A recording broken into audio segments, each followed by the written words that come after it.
In this video, I am going to explain to you how to monetize your YouTube channel with AdSense. Now, this is going to be the first in a multi-part series where we talk about different ways to monetize your YouTube channel.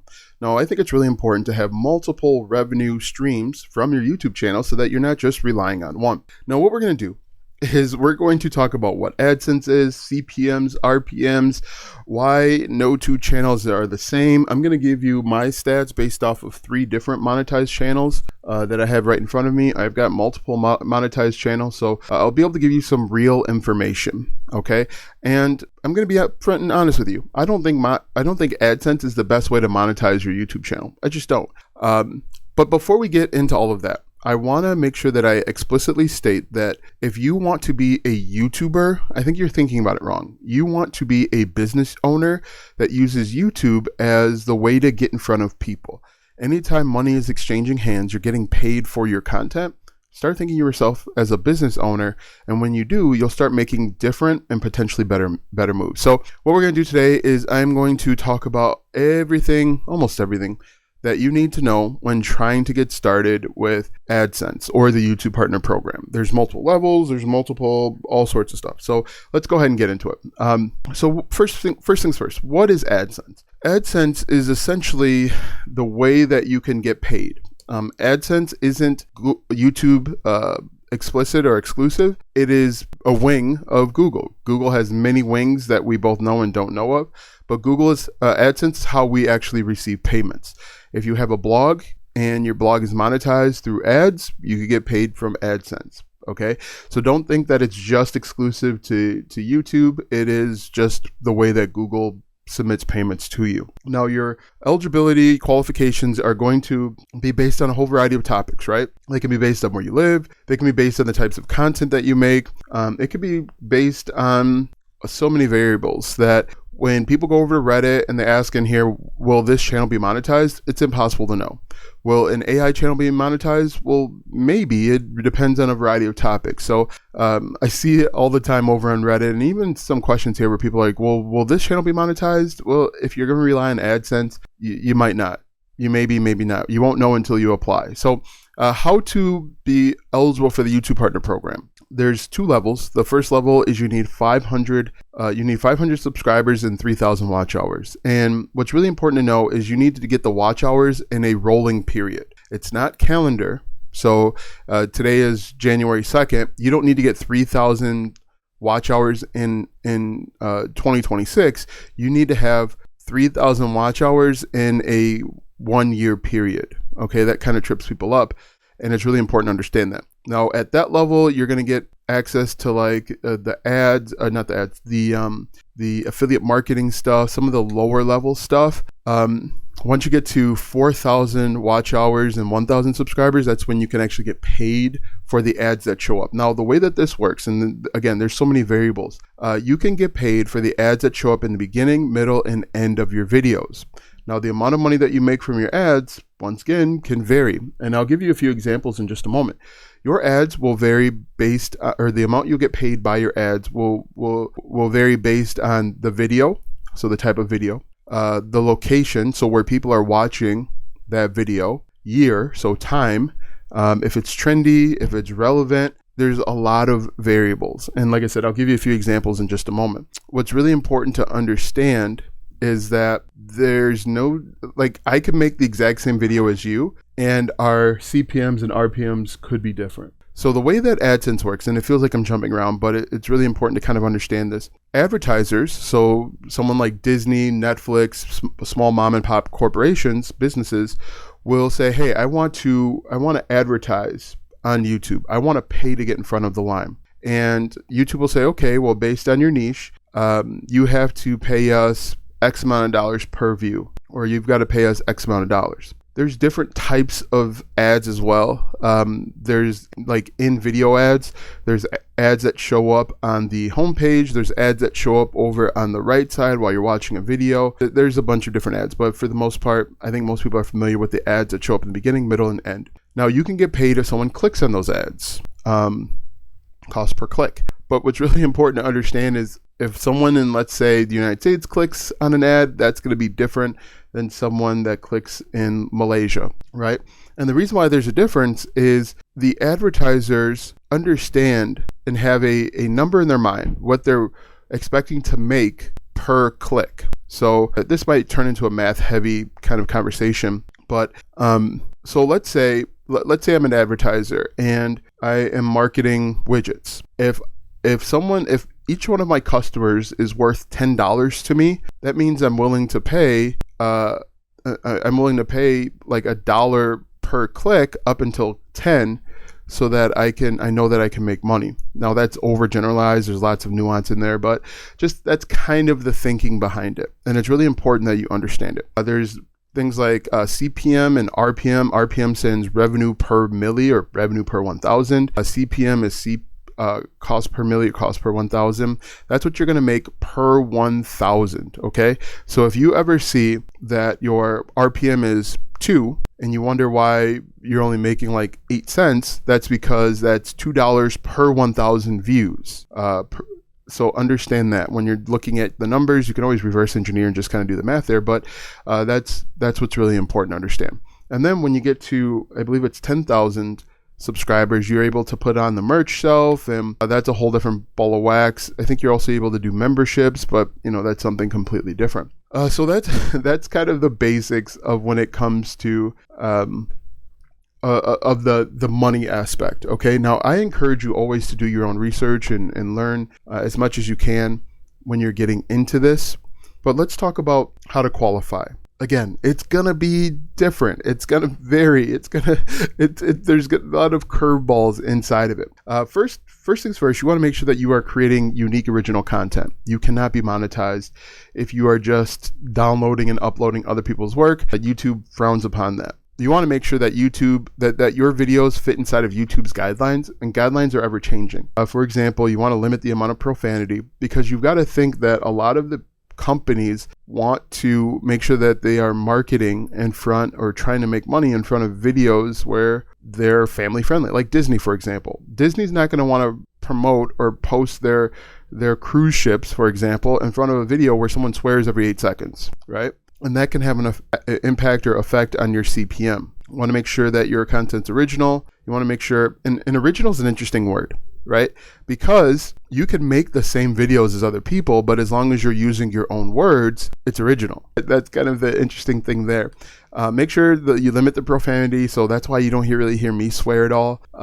Make sure that what's really interesting is that YouTube transcribes everything that you're seeing, hearing, and doing inside the video. So it's looking around at all of this stuff. It's looking and analyzing to try to make the best guess of who to serve your content to. So it's really important to understand, make sure that the words that you're using, while they might not be swearing, they could be considered offensive. And you don't want to be offensive, especially if you're planning on monetizing with the YouTube Partner Program or AdSense, whatever you want to call it.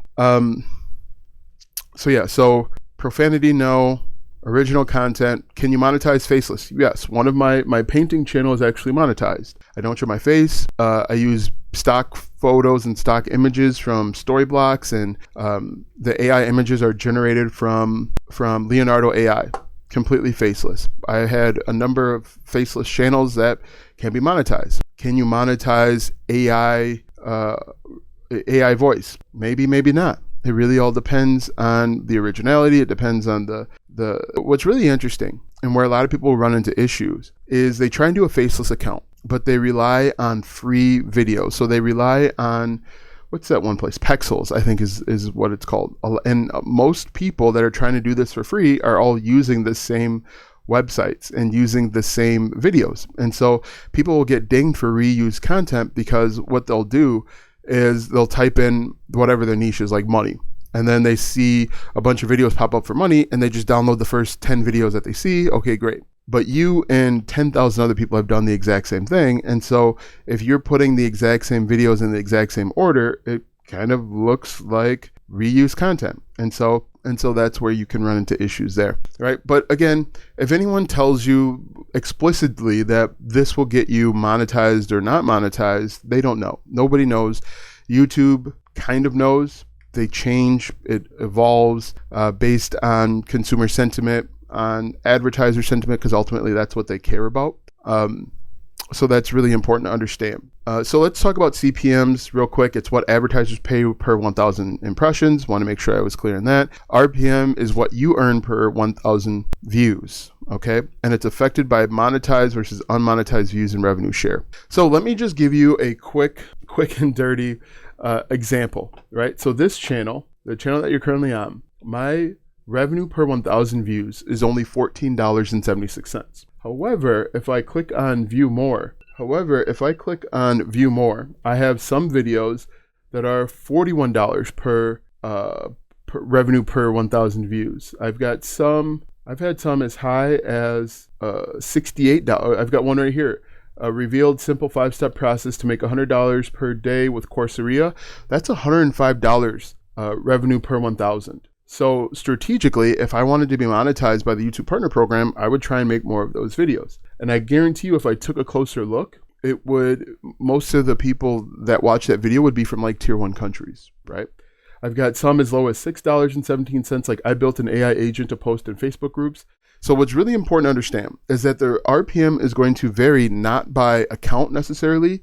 It's going to vary based on the video and what's said and done in the video and the purpose of the video. Like when the video that pays me $105, it's for people that want to use Courseria to make money. So it's very, very simple, very easy to understand. So that is, that's for this channel right here. I've got a painting channel where the revenue per 1,000 is $8.03. But if I get a bunch of views on that channel, it turns out to work. It works out. Now on this channel, I've got one video, 7 stunning colors you must pair with Benjamin Moore, pays $14.35 per 1,000.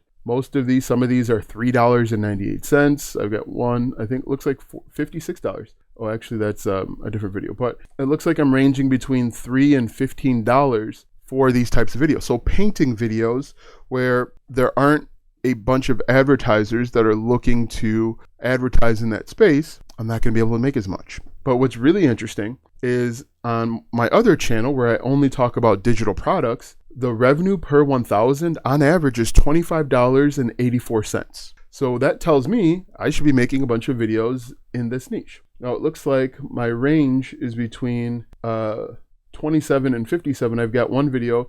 This $27 digital product easily makes 1K per month. In theory, I could make a bunch of those videos where I talk about different digital products, right? So it goes to show you, one person, both faceless and showing my face, they're going to be, revenue per 1,000 is going to be vastly different. And it's very hard to tell you for sure what a channel will make just because of the different variables.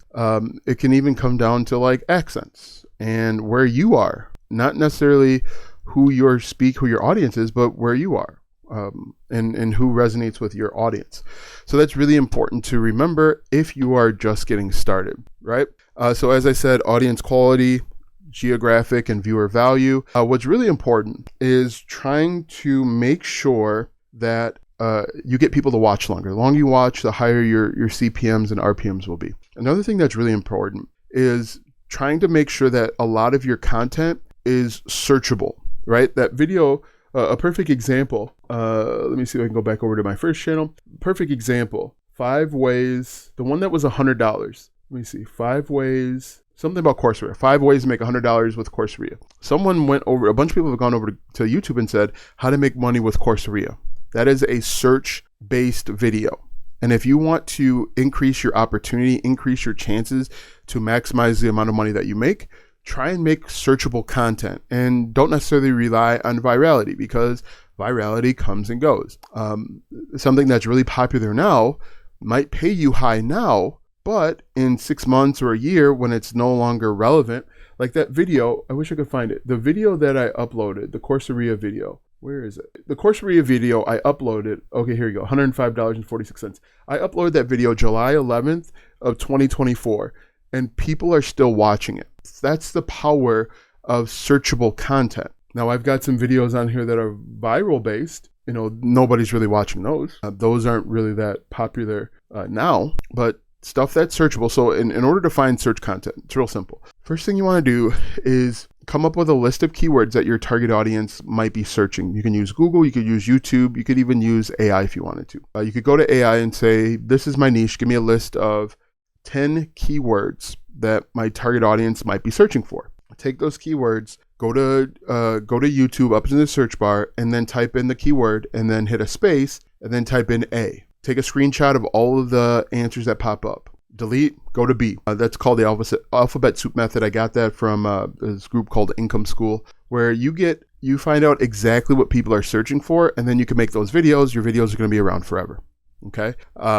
I highly recommend that you make a lot of searchable content and not viral content, right? Like I said, I've got videos that will essentially be 2 years old at this point. I've got videos older than that, but because they're searchable, they're around forever. Right. So, as I mentioned, retention is the secret weapon. What I would do is, if I were just getting started and I wanted to only get monetized with AdSense, which I ultimately don't recommend. I don't think AdSense, and I said this early on, I don't think AdSense is the best way to monetize your YouTube channel. We'll get into that in other parts of the series, but what I would do if I were just getting started, today's day one of my YouTube channel, and I wanted to get monetized by the end of 2026. It's going to be a challenge. I would commit to uploading 4 videos per week. I would find channels in my niche. I'd find maybe 20 or 30 channels, but I would find 10 channels that are the top 1% creators. So they've got 100,000 subscribers or more. Then I would try and find 10 channels that have between like 50 and 100,000. And then I would try and find 10 channels that have 50,000 or less. The fewer the better. Then once you have that, I would start looking at the smaller channels to see what's working for them. What videos have a good view to subscriber ratio? And a view to subscriber ratio basically just means they've got more views on a video than the subscribers that they have. So if someone has 20 subscribers, but they have a video that has 20,000 views, that's like 1,000x view to subscriber ratio. I would make that video. I would remake that video in my own words. I wouldn't watch it. I would model the thumbnail. I wouldn't just copy it or steal it. But that's how you grow quickly, right? And just make sure that the video is better in some way. Maybe it's longer, it's more in depth, it's catchier, whatever it might be. But that's how I would get started. Because YouTube wants to serve things to people that has already proven to work. And one of the drawbacks of YouTube is if you try and be creative, it doesn't work out very well. Most people fail at creating their own niche or their own kind of topics in the beginning. That should be something that you do later on. But anyway, we kind of side quest there. But what's really, really important when it comes to YouTube in AdSense is that there's going to be a bunch of variables. No one out there can tell you for sure unless they work in the YouTube RPM, CPM department, which I don't even know if that's a thing. What you've got to do is you've got to find video ideas that your audience is going to be interested in. You've got to figure out a way to get them to watch longer. Oh, pro tip, make longer videos. You want people to watch longer? Make longer videos. And I think also, if you're just getting started, don't worry about high-level video editing. In the very beginning, it's more important that you learn the skill of making the video, of talking to the camera, and you can always figure out video editing later. Or what I would do is I would start with creating great thumbnails, spend all your time learning thumbnails, make your videos, make really good thumbnails, and get people that way. From my experience, I've seen almost no difference between highly edited videos and these videos that I'm making right now, where I'm just talking to you. And there'll be very few, there'll just be jump cuts because I paused for too long. The watch time is almost the same. There's very little difference. So the question then becomes, why would I spend a bunch of time editing a video when the return on investment is minimal, right? So a video that I uploaded last week, 21 minute video, people watch it like 5 minutes. Average watch time, 5.5 minutes. A video that's highly edited, someone might watch 4 minutes. Someone might watch 4.5 minutes. So anyway, guys, let me know what you think in the comment section below. Let me know, comment down below what you want me to do next. Someone's printing, of course. Let me know what you guys want to do next. Do you want me to get into affiliate marketing, which is one of my first loves, digital products, merch, something else? Let me know, because I want to make this an entire series so that you guys understand exactly what you're getting into before doing it. Thanks for watching, and we'll see you in the next one.